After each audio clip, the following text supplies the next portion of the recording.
So it's that time of year where everyone is thinking about New Year's. And when you change the year, then you start thinking about calendars. And when you think about calendars and watches, well, we have to talk about the perpetual calendar.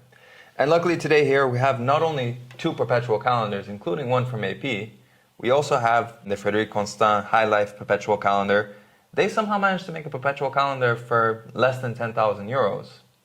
But since I'm not a watchmaker, I'm probably not the best person to tell you how they managed that.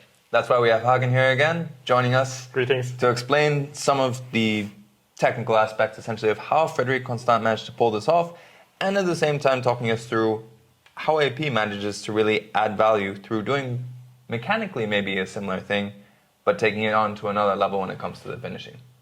But enough from me. Hagen, how are you doing today?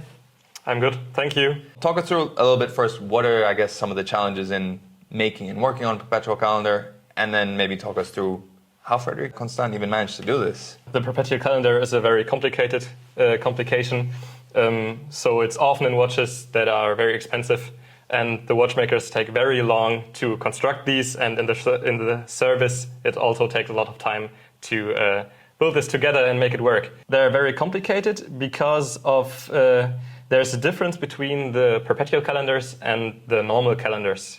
Most of the guys know the normal calendar mechanism, where you have just the date, maybe a day date or a month, or if you think of the ETA 7751, you have moon phase, date, day date, and the month, but it's not a perpetual calendar because the date can just count until 31, and if there's a month with less than 31 days, you have to switch it by hand. The perpetual calendar is able to switch it automatically. So if there is a month with less than 31 days, it counts just to the right amount of days. If the calendar mechanism detects the leap year, it will count to the 29th of February. So looking at these, I mean, what I know, at least from perpetual calendars, is also these are normally a very expensive complication to have. It's something you see normally in IWCs, Audemars Piguet, of course, Pateks. How has Frederique Constant managed to pull this off? I mean, this watch costs less than 10,000 euros, and it's still a perpetual calendar, as far as I can tell. Yes, the price is great, I can say from the beginning, because if you look at it closely, it has a manufacturer movement from FC, and the perpetual calendar is made by themselves. One thing is that the perpetual calendar mechanism is a module. It's not integrated in the movement. It's a module you can put on top of different movements. So Frederique Constant can use their basis movement for three-hand watches, but if they want, they can put this movement and put the calendar module on top and have the manufacturer movement with manufacturer perpetual calendar.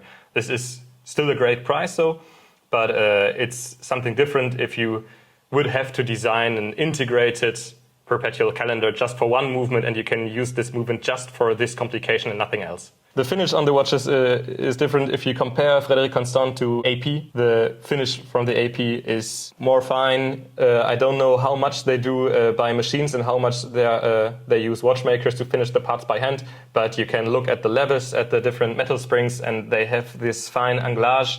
And to see this, you need at first good light and sometimes even a watchmaker's loupe to see the difference, because there could be anglage. As you can see, they have those blue screws inside this manufacturer movement, and they also have this stripe grinding. So it's important to see the difference between the quality of these grindings.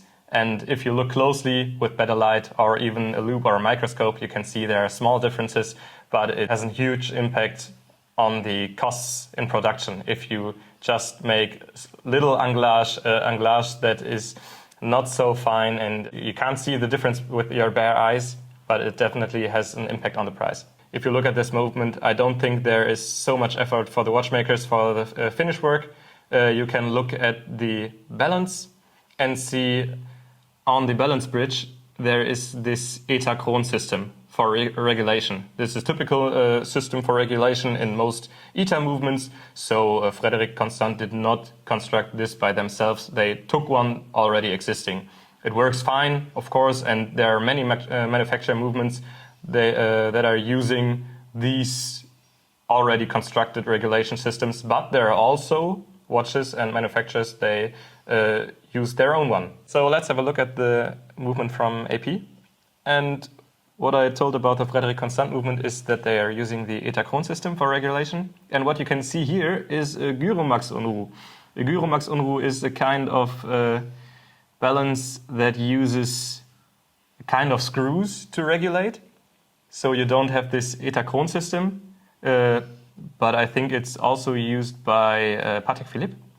You have those small screws on top of the balance, and depending on which direction you turn them, you bring mass to the center or away from the center, and the balance will swing faster or slower.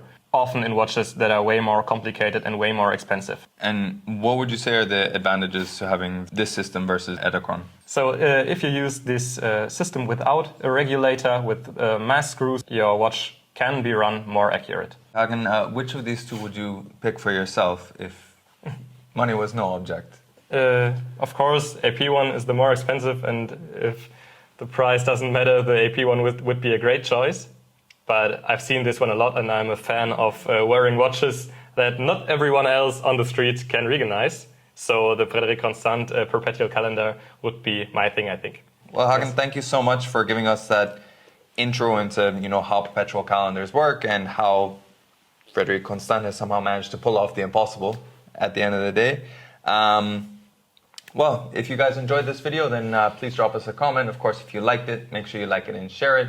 If you want to see more videos about watches, then subscribe to the channel, hit that notification bell as well so you know when the next video comes out. And if you'd like to know more from Hagen, like to have more features on like watchmaking and the more technical aspects of watches, then please let us know in the comments as well. In any case though, thanks for joining us on this video. Hagen, thanks for joining us, and we'll catch you on the next one.